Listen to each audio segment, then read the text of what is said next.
quoi votre truc ? Dans C'est quoi votre truc ce matin, nous mettons en lumière la Mad Pride, un événement initié en 1993 à Toronto pour combattre les préjugés envers les personnes souffrant de troubles psychiques.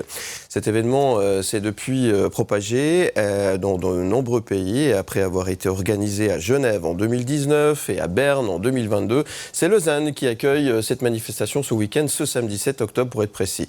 La Mad Pride vise à briser les tabous sociaux et à engager un dialogue essentiel sur la santé mentale dans notre société avec des objectifs tels que la lutte contre la stigmatisation.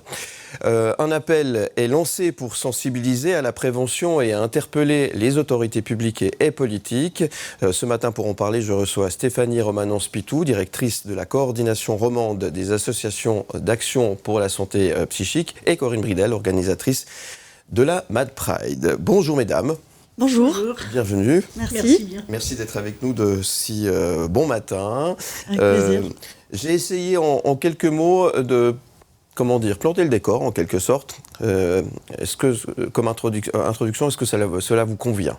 C'est parfait, oui. Oui, c'était très bien résumé. Rien à voir, oublié. L'événement a lieu ce week-end, c'est important, c'est ouvert à tout le monde, ça c'est peut-être important de le rappeler. Hein. Oui, c'est vraiment une manifestation qui se veut ouverte à tout le monde, qui accueille les jeunes, de tous les âges, les familles, les seniors.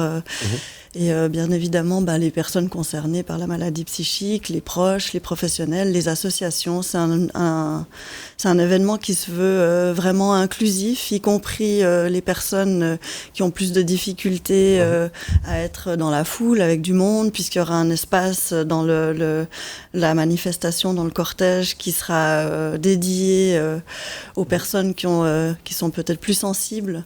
Justement, on a voulu porter cette attention-là pour que le plus de monde possible puisse rassembler pour qu'on puisse marcher ensemble pour la santé mentale. D'accord. Aujourd'hui, il y a un vrai problème. Vous sentez, ou est-ce qu'il y a une évolution ? Est-ce que vous avez senti que les choses avançaient dans le bon sens ? Quel constat faites-vous par rapport au regard de monsieur, madame, tout le monde, et toutes les personnes qui vont venir, évidemment, pour participer sont des gens qui sont sensibles, mais est-ce qu'il y a encore du travail à faire dans ce sens-là ?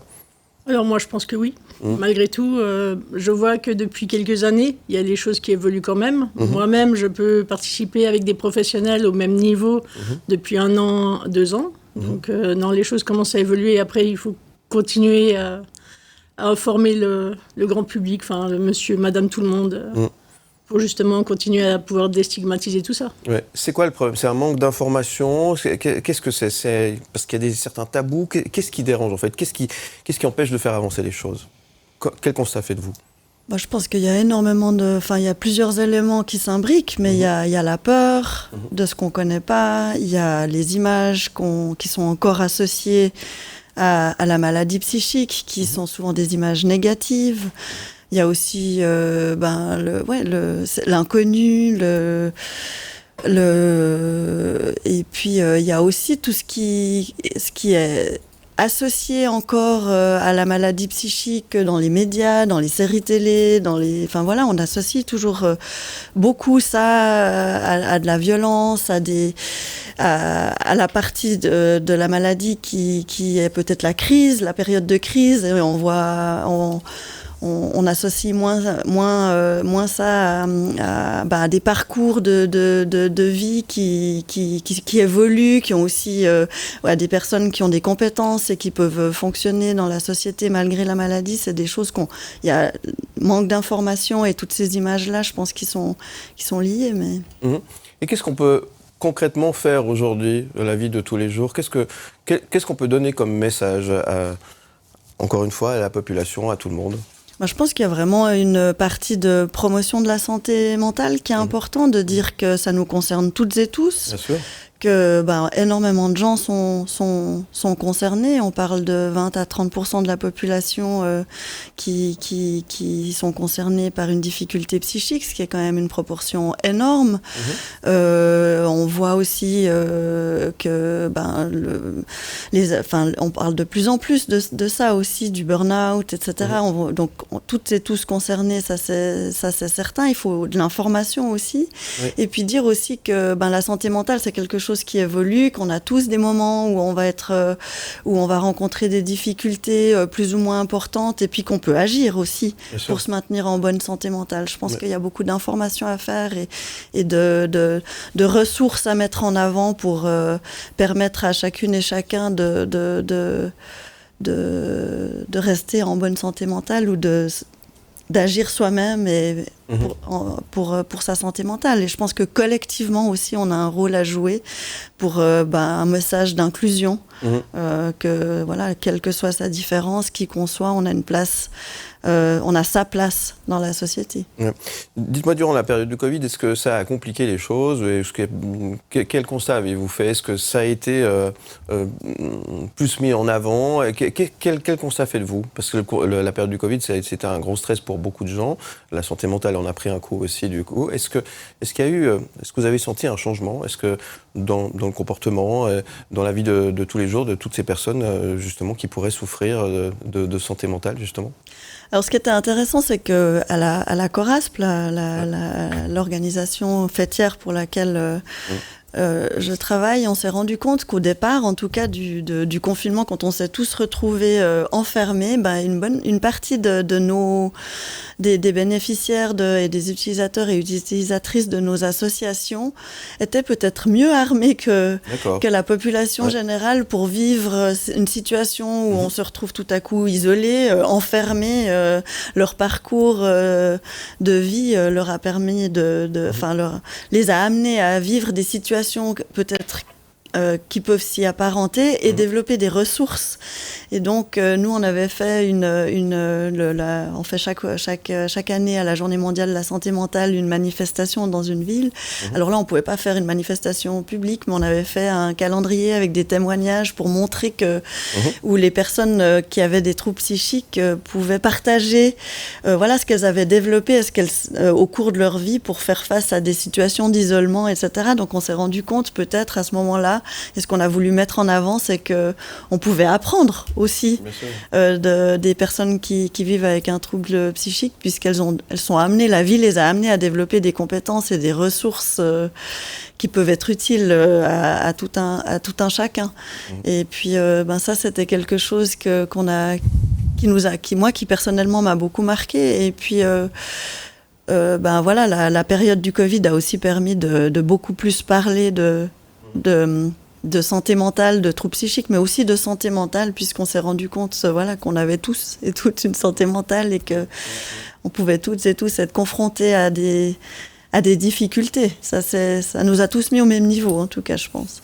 L'événement se déroule ce samedi à Lausanne, ce samedi 7 octobre.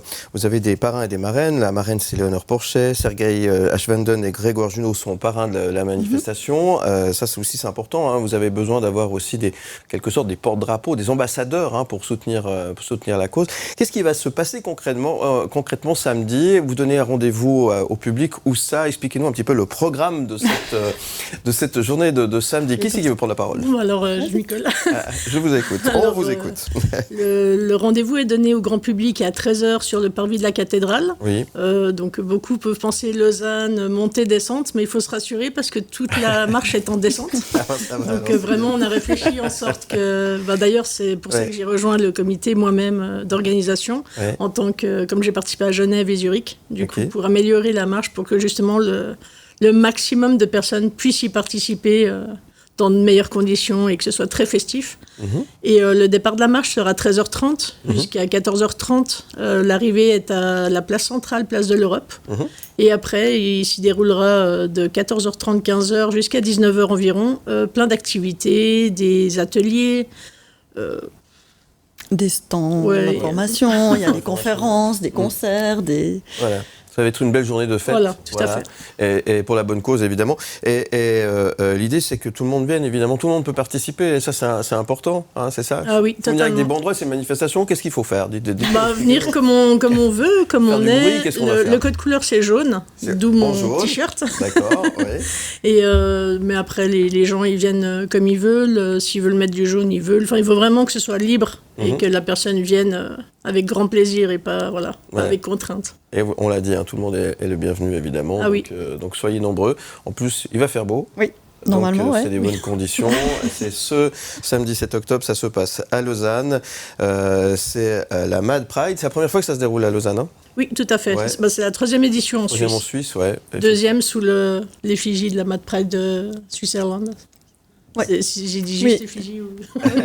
L'association. Voilà. D'accord. Bah écoutez, rendez-vous donc à toutes et tous ce samedi du côté de Lausanne, cathédrale, 13h30. Ça, non, c'est le départ du cortège à 13h30. Oui, À tout à 13h, fait. on 13h. invite les gens à se rassembler à Voilà. 13h. Voilà, soyez là et soyez en jaune pour soutenir évidemment cette Pride, cette journée. Et merci à toutes les deux d'être venues ce matin. Merci beaucoup. Qu'est-ce qu'on peut vous souhaiter alors, à part du soleil? Mais ça, vous en aurez, et puis du monde évidemment. Qu'est-ce qu'on peut vous souhaiter? Qu'est-ce qu'on peut souhaiter peut-être à la Mad Pride? Que ça permette l'échange et une prise de conscience, de l'information, de l'exploration aussi, de la découverte et de l'échange entre des personnes qui se seraient peut-être pas rencontrées sans une manifestation comme celle-ci. D'accord. Eh bien, merci à toutes les deux d'être venues ce matin. Merci beaucoup. Merci beaucoup. Et belle journée. Merci. Et puis samedi, c'est à 13h à la cathédrale. On compte sur vous. Merci beaucoup. Belle journée. M, le média.